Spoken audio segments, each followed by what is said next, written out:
Hello children. Today in this lesson, Education, we shall see the main stages and schemes in the development of the educational system in India. In this video, we will see primary, secondary, higher education and also research institutes. This will give us an idea of the educational system throughout the country.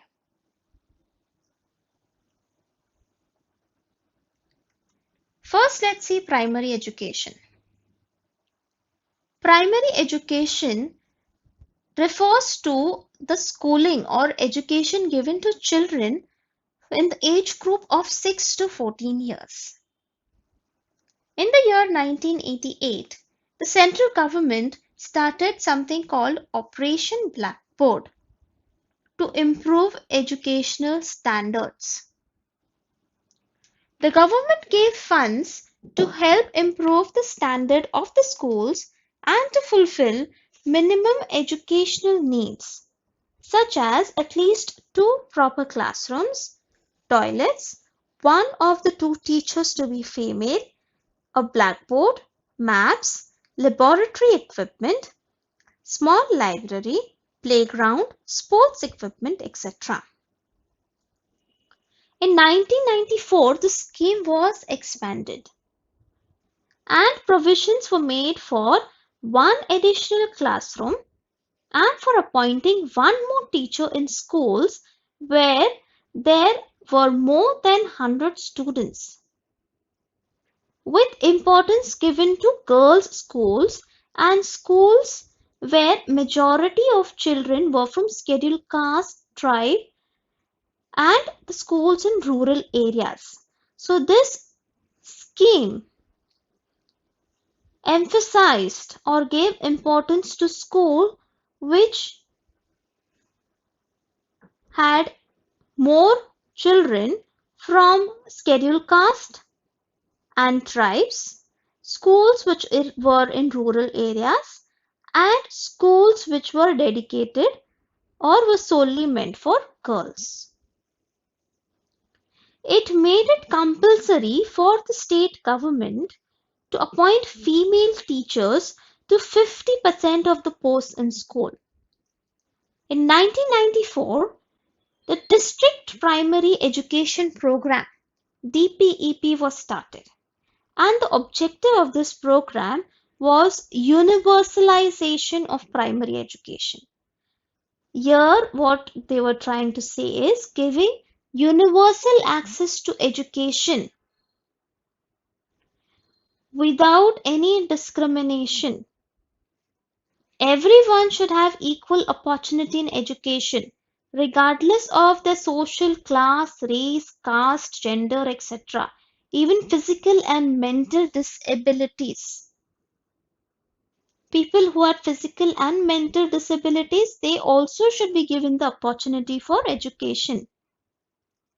This scheme was implemented in 7 states, including Maharashtra. The plan expected 100% attendance in primary schools, stopping student dropout, education for girls, and for the physically handicapped. It included programs such as research on and assessment of primary education, alternative education, creating societal awareness, etc. The midday meal scheme was started in 1995 to provide proper nourishment for students. Now, children, do you know that there was this person called Tarabai Modak? She began work in the field of education in Borodi and Kosbat. She started Anganwadis for Adivasi children. She worked hard to bring in the learning by doing method, to start Kuranchalas, that is meadow schools, and to spread vocational technical education.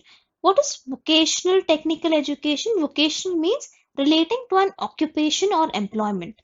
For example, if the person wants to become a tailor, so the person will be given all the technical knowledge or the necessary knowledge and skills to become a tailor.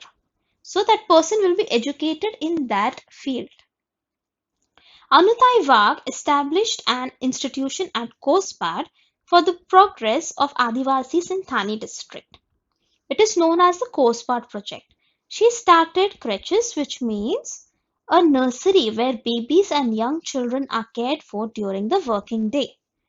Nurseries, primary schools, adult education classes, Bal Sevika training schools, etc. for the education of Adivasis. Next, we are going to see secondary education. After independence, the education minister, Maulana Abul Kalam Azad, he decided to bring about some changes in the field of education, and for this purpose, University Education Commission was set up. This commission recommended the appointment of a separate commission for secondary education. And therefore, we see that in the year 1952-53, the Mudliar Commission was appointed. At this point of time, the pattern of education consisted of 11 plus 4 years for the first degree or of 11 plus 1 plus 3 years. Now, what was the work of this commission? This commission studied secondary education, the nature of curriculum, medium of instruction, which is the language used in teaching, teaching methodology. Methodology means the methods which were being used by the teachers to explain or enable the students to learn. And it gave certain recommendations. This commission gave certain recommendations. This commission proposed the concept of higher secondary education. Next, we come to the Kothari Commission, which was appointed in the year 1964. The chairman was Dr. D.S. Kothari, and Dr. J.P. Nayak made important contributions to the work of this commission. Now, this commission recommended 10 plus 2 plus 3 pattern for secondary, higher secondary and university education. This system was implemented in the year 1972. The commission suggested a uniform national system of education, the inclusion of the mother tongue, Hindi and English in education as well as continuing education. Continuing education, which means for adult also, education should be continued. Education should be an ongoing process. Education by correspondence and open universities to make education accessible to the lowest rungs of society. Now, why correspondence and open universities? Now, some people might want to study, but they might not be able to attend college on a regular basis. Now, there can be a number of reasons for this. Like the college might be too far for them, or because of the personal or financial reasons. If the person is working full time, that person might not be able to attend college. So that is why this correspondence and open university was recommended for people who are unable to attend regular college. It also recommended increased provision in the government's budget for expenditure on education of neglected sections like the scheduled caste and tribes. Maharashtra government adopted the 10 plus 2 plus 3 pattern in 1972, and the first 10th standard board exam was conducted in the year 1975. Now, what were the objectives of education according to Kothari Commission? The objectives were modernization of education, social and national integration, nurture of social, moral, spiritual values, education and productivity, securing and strengthening of democracy. Higher education. In 1948, the central government appointed University Education Commission, whose chairman was Dr. Sarvapalli Radhakrishnan. Its functions included financial grants, the standard of the universities, and coordination. Now, what was the method of functioning? The commission accepted the 5-year plans method. It began to sanction and disburse money to the universities on behalf of the government. Planning of university education, coordination of syllabus, giving primacy to national needs, which means education should be in line to the national interest. Whatever gains that we get from education should be able to fulfill national interest. All these were done by the commission, or all these were undertaken by the commission. It also worked on establishing university development councils, centers for advancement studies for postgraduate education, establishing new universities. After the advent of television in India, it initiated the countrywide classroom program, which is telecast by Doordarshan on behalf of the commission. The art department was established in 1965 in Maharashtra to frame the policy of art education. This department undertook the responsibility of organizing the drawing grade examinations at school level. Next, we come to National Council of Educational Research and Training. Now, the NCERT was established in Delhi on 1st September 1961. And what was the objectives of this National Council of Educational Research and Training? It had to help the central government in matters of school education, taking into consideration the aspect or the factor of an all-inclusive policy. The NCERT was given the responsibility of educational research and development, training, extension, educational program, restructuring of school curriculum and textbooks. It played an important role in designing school curriculum and textbooks with the cooperation of the Central Board of Secondary Education, that is CBSE. The NCERT advises, guides and supports in the area of primary and secondary education to the state governments. It has been involved in designing of workbooks and handbooks for teachers, in teacher training, in developing teaching learning techniques, and conducting talent search examinations at the national level.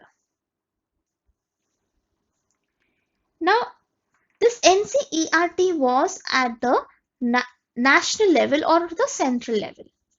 The states also established SCERTs. In the state of Maharashtra, the Maharashtra State Council of Educational Research and Training was established in Pune.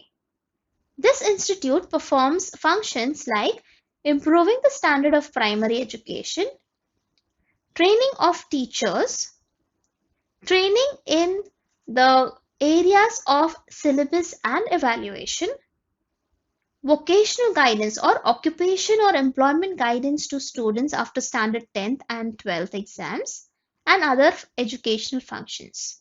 It brings out a periodical called Jeevan Shikshan. The Maharashtra State Bureau of Textbook Production and Curriculum Research, Bal Bharati, was established in Pune on 27 January 1967. Bal Bharati prepares textbooks for school children. Textbooks are made in 8 languages, namely Marathi, Hindi, English, Urdu, Kannada, Sindhi, Gujarati, and Telugu. Kishore, a monthly magazine for children, is also published by Bal Bharati. Next, we are going to see National Policy of Education. Now, according to this policy, there were some changes which were made in primary, secondary, and higher secondary education. Why these were made? So that education is in line with the changing needs of society. Under this policy, a common or a main curriculum was decided for all states. The expectation was that all children or all students will get equal educational opportunity. There is scope in the national curriculum for individual states to bring in flexibility in accordance with their cultural, geographical, and historical needs.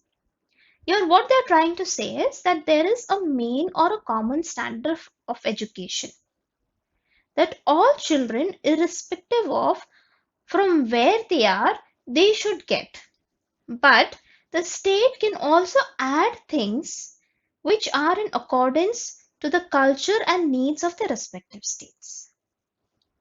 The Primary Education Curriculum 1988 was prepared on the basis of the Plan of Action designed at the national level for the effective implementation of the National Policy on Education of 1986. The Competency-Based Primary Education Curriculum 1995. Even as the Primary Education Curriculum 1988 was being implemented, see, the National Policy on Education of 1986 was the policy, and under this, the Primary Education Curriculum 1988 was prepared on the basis of the policy of 1986. So what this Primary Education Curriculum did was, it gave a plan of action or showed what were the steps that were actually going to be taken to fulfill whatever was given in the policy of 1986. While all this was going on, a committee was formed at the national level with Dr. R. H. Dave as its chairman to determine minimum levels of learning. The Dave committee developed charts of minimum levels of learning in language, mathematics, and environmental studies up to standard 5th. The charts showed the sequence of learning of the skill meant for each class. Use of satellite. Now in 1975, India used a satellite for the purpose of education. A scientist, Eknath Chitnis, with ISRO played an important role in it. Satellite instructional television experiment was undertaken for educational purposes. Under the leadership of Space Application Center at Ahmedabad, the concept of satellite education came out. America helped India in this program.